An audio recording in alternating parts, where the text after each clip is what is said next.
the lights were blinding. Even for a child of 9, Michael Jackson knew this wasn't normal.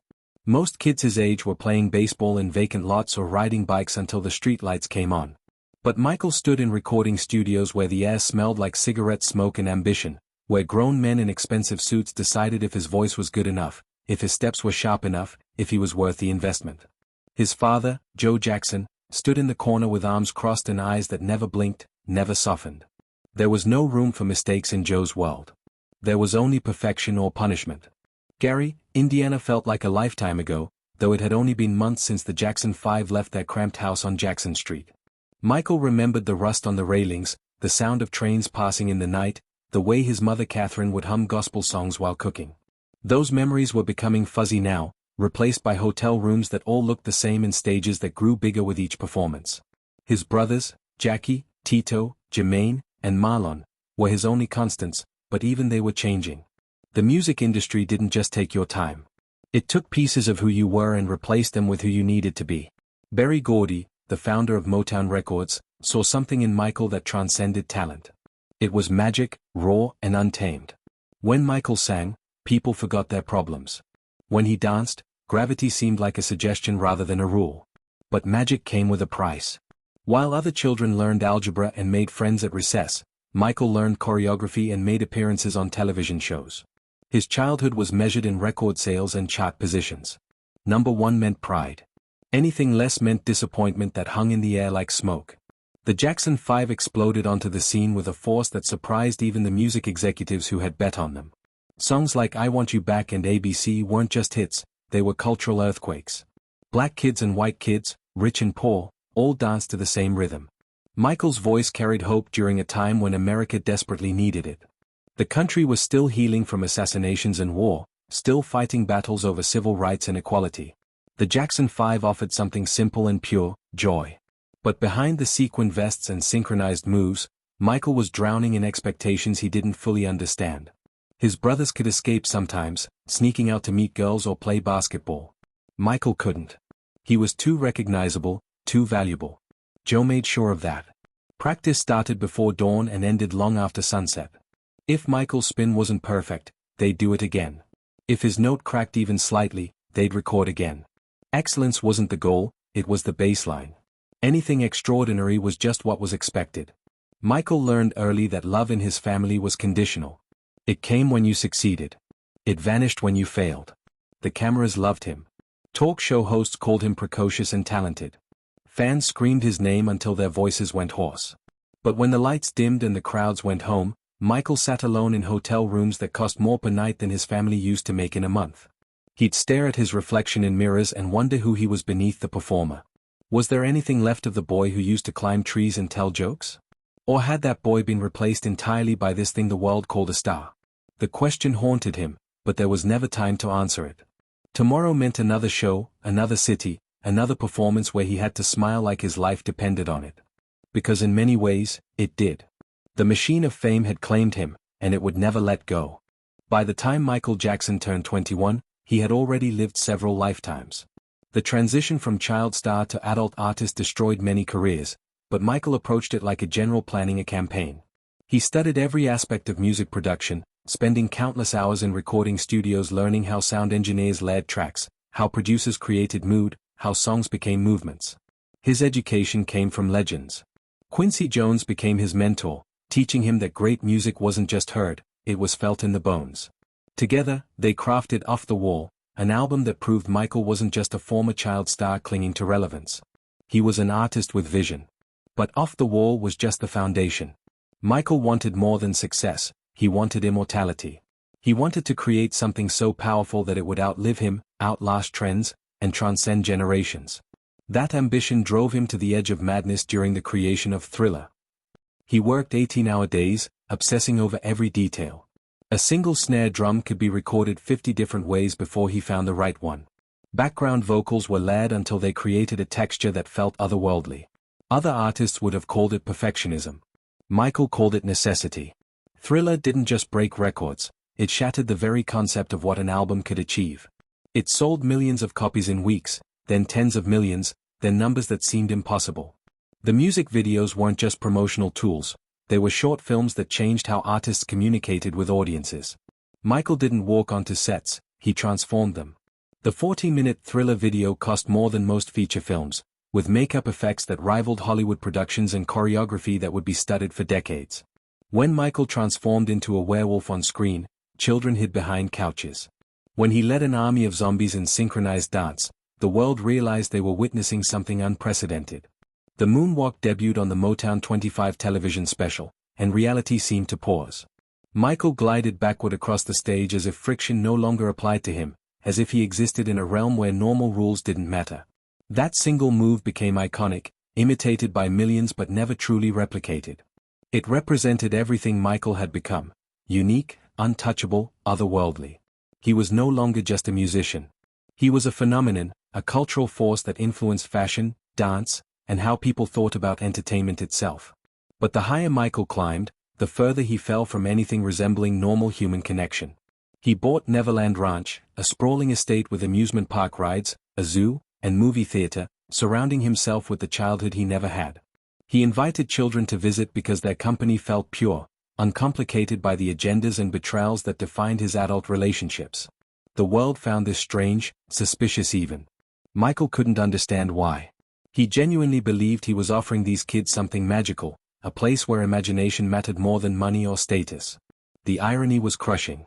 In trying to preserve innocence, he became the subject of rumors and speculation that would poison his legacy.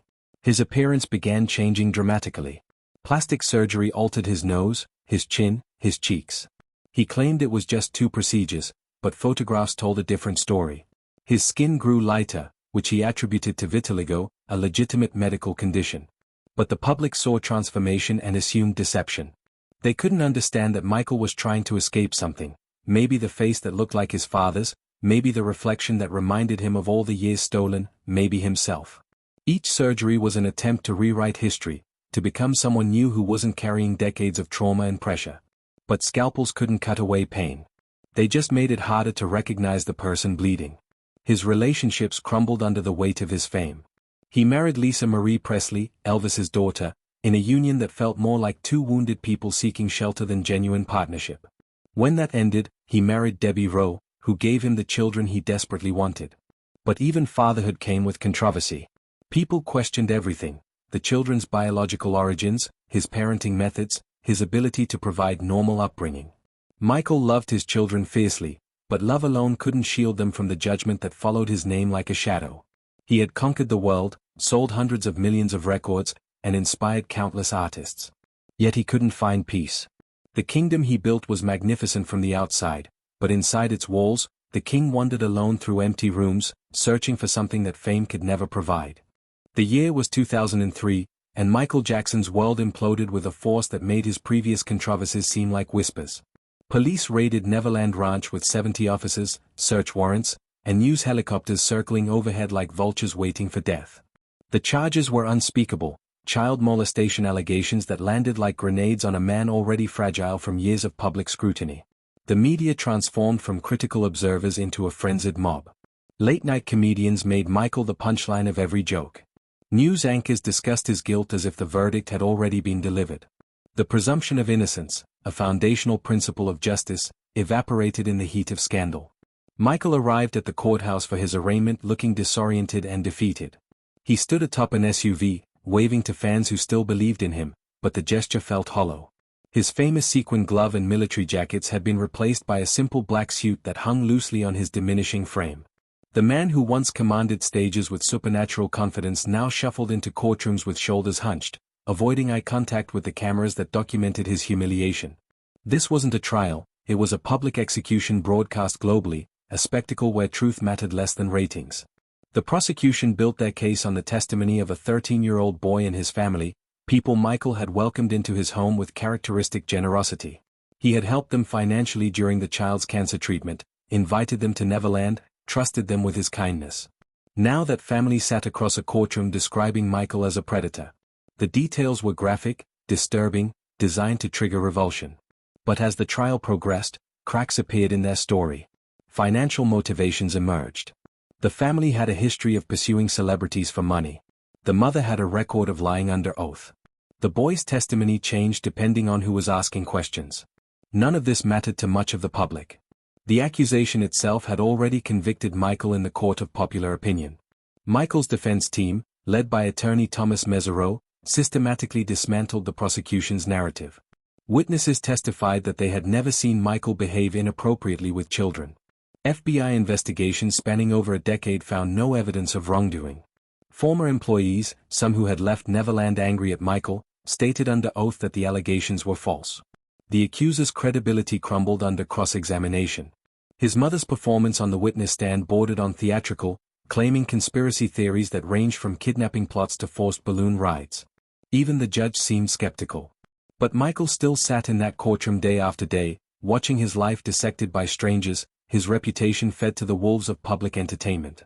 The verdict took 14 weeks of testimony, over 100 witnesses, and endless media speculation. Michael lost 30 pounds during the trial. He couldn't sleep. When he did, nightmares woke him screaming.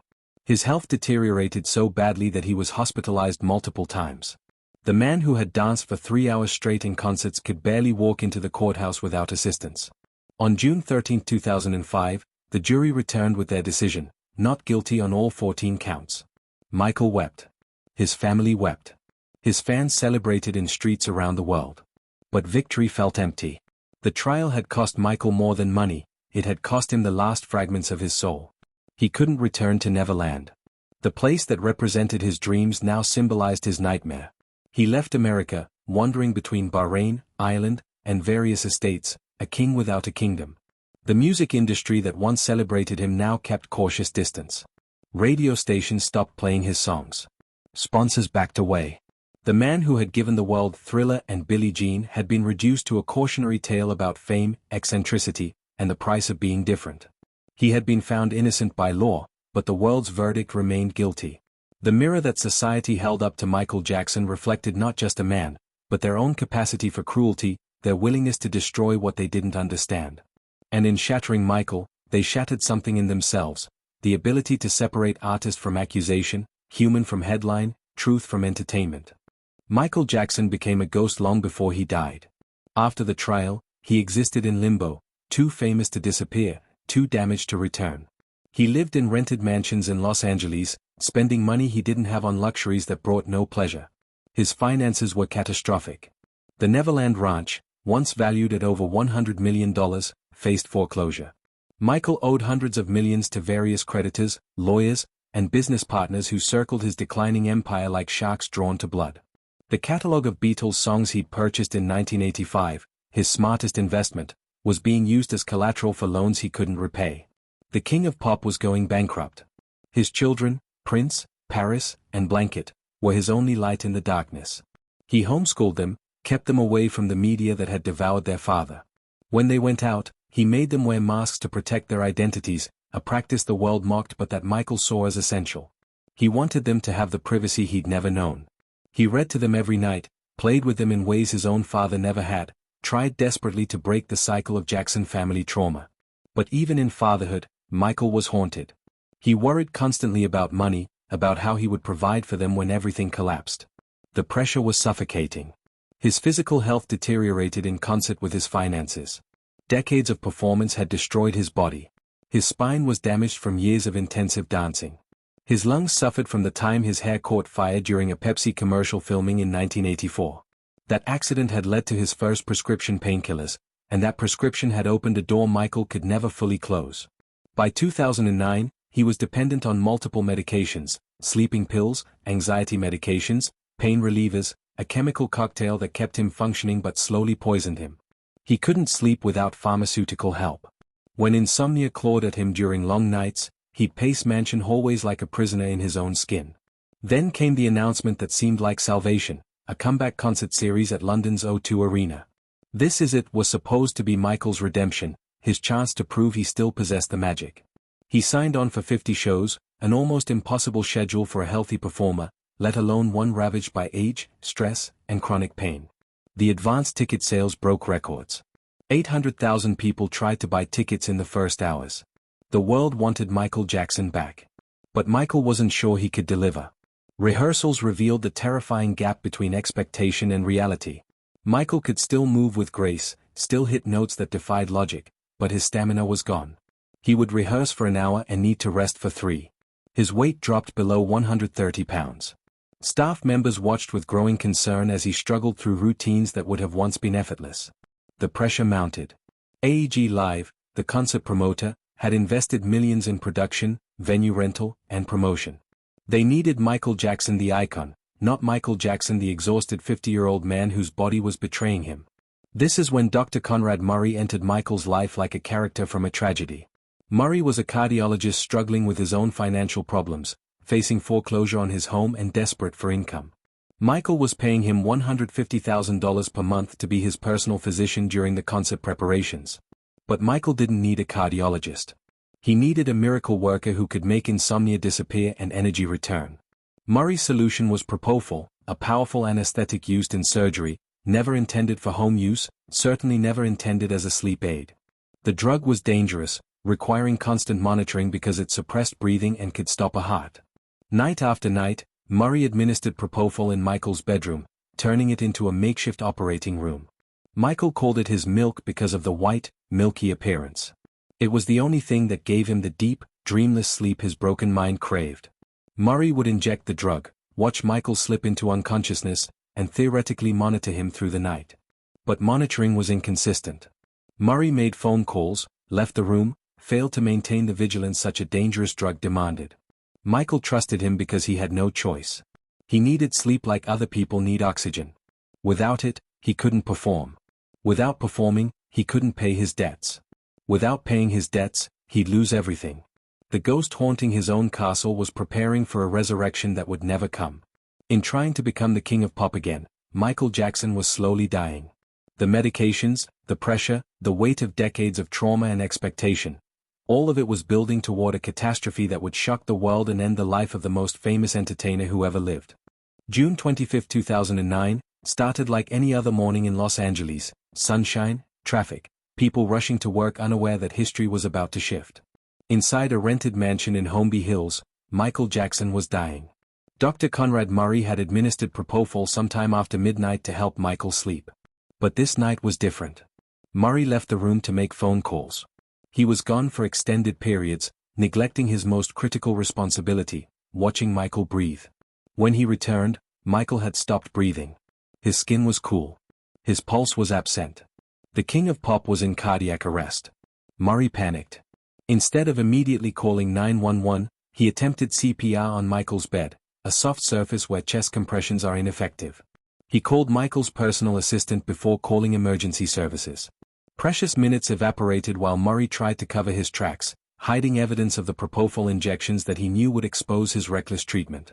When paramedics finally arrived, they found a patient who appeared to have been dead for at least 20 minutes. They went through the motions of advanced life support because the patient was Michael Jackson, but everyone in that room understood the truth. He was gone. Ronald Reagan Ucla Medical Center received Michael Jackson at 1:14 p.m. Doctors continued resuscitation efforts because protocol demanded it, because the world watching demanded it, because accepting his death seemed impossible. But at 2:26 p.m., Dr. Rochelle Cooper pronounced Michael Joseph Jackson dead at 50 years old. The official cause would later be listed as acute propofol intoxication, but the real cause was more complex. It was decades of pain, both physical and psychological. It was a medical system that failed him by treating symptoms instead of underlying trauma. It was an entertainment industry that chewed him up and spit him out. It was a public that loved his talent but couldn't see his humanity. The news broke through TMZ at 2:44 p.m., 18 minutes after his death. The internet essentially broke. Websites crashed under the surge of traffic. Twitter experienced outages. Google initially thought it was under attack because Michael Jackson was being searched millions of times per minute. Television networks interrupted regular programming with breaking news bulletins. In Times Square, crowds gathered around screens, watching in disbelief. Around the world, people stopped what they were doing, united in shock. Michael Jackson, the man who seemed immortal, whose influence was so vast it felt permanent, was dead. The grief was global and immediate. In Los Angeles, fans gathered outside the hospital with flowers and tears. In Seoul, people held vigil under umbrellas in pouring rain. In London, crowds formed outside the O2 Arena, where Michael was supposed to perform in 3 weeks. In remote villages without electricity, people who had learned to moonwalk by watching bootleg VHS tapes mourned the death of someone who felt personally important to their lives. Michael's music had transcended language, geography, and culture. He belonged to the world, and the world felt his absence like a wound. His memorial service at the Staples Center in Los Angeles drew over 1 billion viewers worldwide, making it one of the most watched events in television history. Celebrities who had known Michael spoke about his kindness, his genius, his generosity. His daughter Paris, just 11 years old, stood at the microphone and broke hearts globally when she said, "Ever since I was born, Daddy has been the best father you could ever imagine. I just wanted to say I love him so much." In that moment, the world saw through all the controversy and strangeness to the simple truth. Michael was a father who loved his children, and they had lost him forever. Conrad Murray was eventually convicted of involuntary manslaughter, serving 2 years of a 4-year sentence. It wasn't justice, it was a scapegoat. The real culprits were more complicated: an industry that demanded perfection without considering cost, a media that destroyed more than it illuminated, a society that consumed Michael's art while dismissing his pain. After his death, people suddenly remembered his genius. His albums returned to the top of charts. This Is It rehearsal footage was released as a documentary that revealed the artist still fighting to create magic despite failing health. Critical reassessment of his later work revealed depth previously ignored. But posthumous appreciation couldn't change the fundamental tragedy. Michael Jackson spent his entire life searching for something he never found: acceptance, peace, love without conditions. He gave the world unforgettable music and performances that changed entertainment forever. He broke racial barriers on MTV, influenced 3 generations of artists, and created moments of pure joy for billions of people. But he couldn't save himself.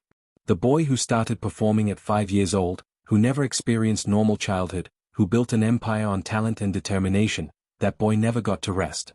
He smiled on stage for 50 years while crying in silence, wearing masks both literal and metaphorical, hoping someone would see past the icon to the wounded human underneath.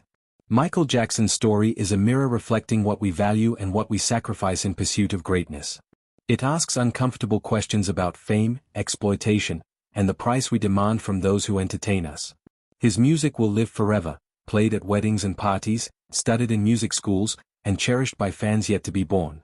But the man behind the music, the one who moonwalked across stages and whispered to elephants at Neverland, who loved his children fiercely and never learned to love himself, that man died far too young, carrying secrets and sorrows that no amount of fame could heal.